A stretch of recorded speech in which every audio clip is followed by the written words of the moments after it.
Hello everyone. So question is a cylindrical object of cork of mass 15 gram. मास जो है वो 15 gram है and cross sectional area of 10 centimetre square. तो cylindrical object है. So ये इसकी बात कर रहा है दैट इज एरिया कॉक and this is cylindrical object area 10 centimetre square and mass is 15 gram floats in a pan of water. So ये एक पैन ऑफ वाटर है. An aluminium cylinder. सो यहाँ पे एक एल्यूमिनियम सिलेंडर भी हमें दिया हुआ है. इसका 25 ग्राम है. Cross sectional area is 2 centimetre square. 4 centimetre below, तो इससे 4 सेंटीमीटर नीचे है and slides through a water tight frictional hole in the bottom of the pan. तो यहाँ से फ्रिक्शनलेस होल से अंदर डाला गया है इस पैन में. Take density of the cork. So हमें डेंसिटी दी हुई है is 0.2 gram per centimeter cube. Density of aluminum is 2.7 gram per centimeter cube. G is 10. So हमसे पूछा है the length of the cork cylinder inside the water in equilibrium is. तो हमसे वो length पूछी है, जो ये अंदर लेंथ है ना inside the water, this length. so हमसे उसने ये वाली लेंथ पूछी है. ठीक है, this length, let's say x है वो लेंथ. ठीक है, x हमें कैलकुलेट करना है. तो ये हमसे उसने पूछा है. इसमें बहुत सारा डेटा है, तो पहले हम वो डेटा लिख लेते हैं. ठीक है, फिर हम इसे सॉल्व करेंगे. मैं डेटा लिख रहा हूँ. दिस इज फॉर कॉक cylinder, this is for aluminium cylinder. ठीक है, इन दोनों के लिए हम लिख लेते हैं. सबसे पहले इसकी डेंसिटी जो है वो हमें दी हुई है 0.2 ग्राम पर सेंटीमीटर क्यूब. 0.2 सेंटीमीटर. और इसका जो मास है दैट इज़ 15 ग्राम एंड इसका जो एरिया है दैट इज़ 10 सेंटीमीटर स्क्वायर. इसकी जो डेंसिटी है एल्यूमिनियम की दैट इज़ 2.7 ग्राम पर सेंटीमीटर क्यूब. इसका जो मास है विच इज़ 25 ग्राम.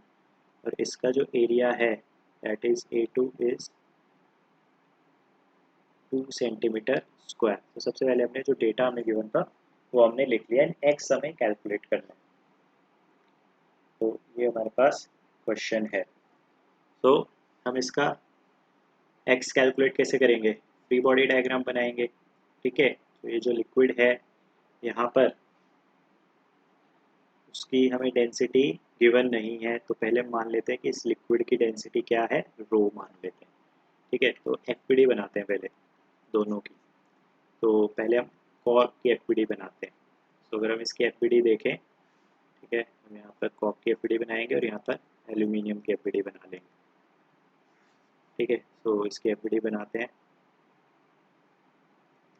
एक्स ये सबमर्ज्ड है, सो इसका एक मास होगा. ठीक है, तो इसका जो मास है वो डाउनवर्ड डायरेक्शन में होगा. लेट से इसका मास है m1 इंटू जी. और क्या फोर्सेस होंगे इस पे? ये एक वायर कनेक्टेड है, इसमें टेंशन होगी. ठीक है, तो इसमें एक नीचे की ओर टेंशन फोर्स भी होगी.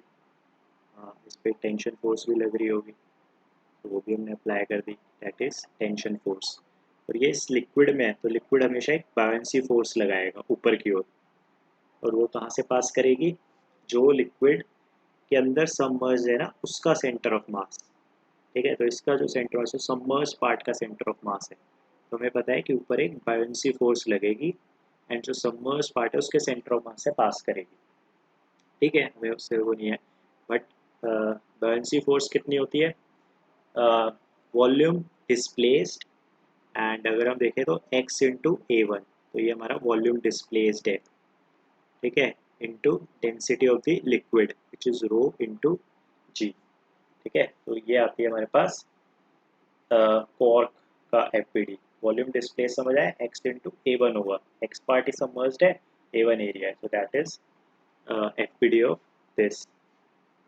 यहाँ पे भी एल्यूमिनियम भी पार्ट कुछ सबमर्ज्ड है, ये हमें कैलकुलेशन जो है नहीं करनी है. ठीक है, यहाँ पर बनाते हैं एल्यूमिनियम का एफपीडी डायग्राम.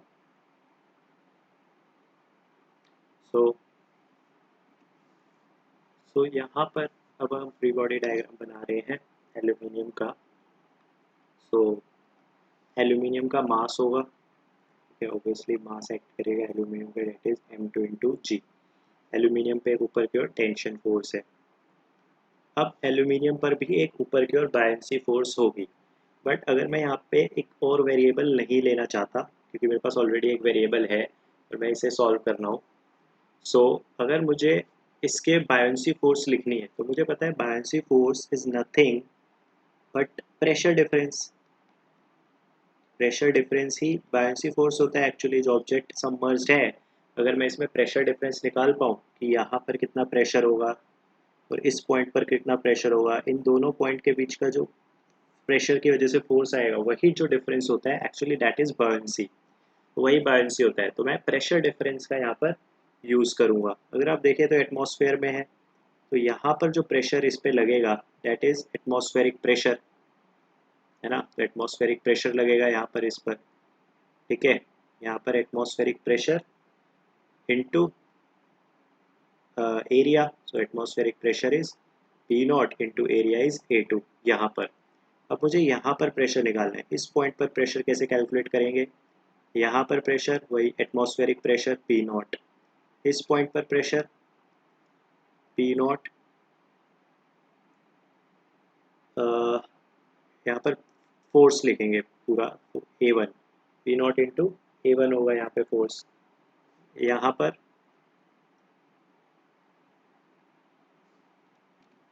तो यहाँ पे गलती हो गई, सो प्रेशर कैलकुलेट करते हैं नॉट फोर्स, तो प्रेशर लिखते हुए आते हैं यहाँ से, दैट इज यहाँ पर प्रेशर होगा पी नॉट, यहाँ पर प्रेशर कितना होगा इसकी वजह से P naught plus rho G into X, तो इस पॉइंट पे, अब इस पॉइंट पे प्रेशर लिख सकता हूँ मैं पी नॉट प्लस रो जी X plus rho G into 4 centimetre, ठीक है। तो ये इस पॉइंट पे प्रेशर होगा, तो इस पॉइंट पे अगर मुझे फोर्स कैलकुलेट करना है तो व्हाट इज़ द फोर्स, ध्यान से देखेंगे, फोर्स होगा P naught plus rho ji X plus rho G into this height, जैसे अगर मैं एच बोल दूँ तो आप लिख दोगे rho ji H into area that is A2।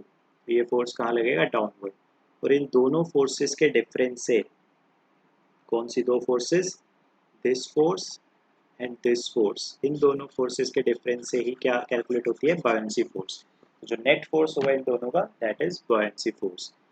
तो यहाँ पर एक और वेरिएबल क्रिएट करता मैं y, फिर सॉल्व करता, फिर इक्वेशंस मुझे 3 बनानी पड़ती, ठीक है। फिर मुझे तो डायरेक्टली हम यहाँ पे लिख सकते हैं without creating a new variable. Alright, तो यहाँ पर ये आ गया मेरे पास दो equations. Now I have to solve these two equations, ठीक है। तो मेरे पास यहाँ पे दो इक्वेशंस बन रही हैं, क्योंकि दोनों ही इक्विलिब्रियम पे हैं, दोनों ही मूव नहीं कर रहे। सो हम यहाँ से एक इक्वेशन लिख सकते हैं। फर्स्ट इक्वेशन होगी जो हमारी, दैट इज कितनी फोर्सेस हैं, T plus M1G is equal to XA1 into rho into G.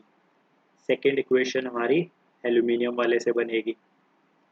Second equation यहाँ पे लिखेंगे हम इसके, सो अपवर्ड फोर्सेस दो हैं, that is tension plus P naught A2 is equal to downward forces is M2G plus P naught plus rho ji X plus rho ji H into A2। हमारे पास दो इक्वेशंस हैं and we need to calculate x, तो हमें x calculate करना है यहाँ से। तो इन दो इक्वेशंस को सॉल्व करेंगे, टेंशन को एलिमिनेट कर सकते हैं इन दोनों इक्वेशन से, एंड लेट्स राइट, टेंशन को यहाँ पुट कर देंगे, टेंशन की वैल्यू आएगी XA1 रो जी माइनस M1G, ये मेरे टेंशन की पहली इक्वेशन से, P not A2 is equal to M2G plus P not A2 plus rho ji x into A2 plus rho ji H into A2। So आप देखोगे कि P नॉट A2 और P not A2 cancel हो गया दोनों side से। आपको x वाला इक्वेशन कैलकुलेट करना है, तो आपके पास दो टर्म्स आ रही है x वाली, एक ये टर्म है इसमें x है, विजिबल नहीं है पेन एंड ब्लैक, सो एक ये वाली टर्म है x एंड एक ये वाली टर्म है x, ठीक है। और ठीक है, और बाकी सारी वैल्यूज़ हमें पता ही है। ठीक है, बाकी सारी वैल्यूज़ हमें पता है, यहाँ से हम देख सकते हैं सारे हमें रो, डेंसिटीज, मास सब हम यहाँ से कैलकुलेट कर सकते हैं, हमें गिवन है, सारी वैल्यूज इसमें डालेंगे और x की वैल्यू कैलकुलेट कर लेंगे इससे। तो x की वैल्यू, ये सारी वैल्यूज डालने पर इस इक्वेशन में पुट करेंगे तो x की वैल्यू आएगी 6 सेंटीमीटर। तो after putting all those values हमारे पास x की वैल्यू आ जाएगी 6 सेंटीमीटर। अब इस x की वैल्यू 6 सेंटीमीटर को किस में करेंगे, पुट इन इक्वेशन 1। इक्वेशन 1 में हम पुट कर देंगे, no we have to just calculate x in this. So हमें पुट करने की जरूरत नहीं है, x ही कैलकुलेट करना है, आई थॉट टेंशन कैलकुलेट करना है हमें। सो यस, तो हमें x की वैल्यू कैलकुलेट करनी थी, हमारे पास x की वैल्यू आ गई 6 centimetre after putting all those values. The length of the cork cylinder inside the water at equilibrium is 6 centimeter. So option 1 is correct. Thank you.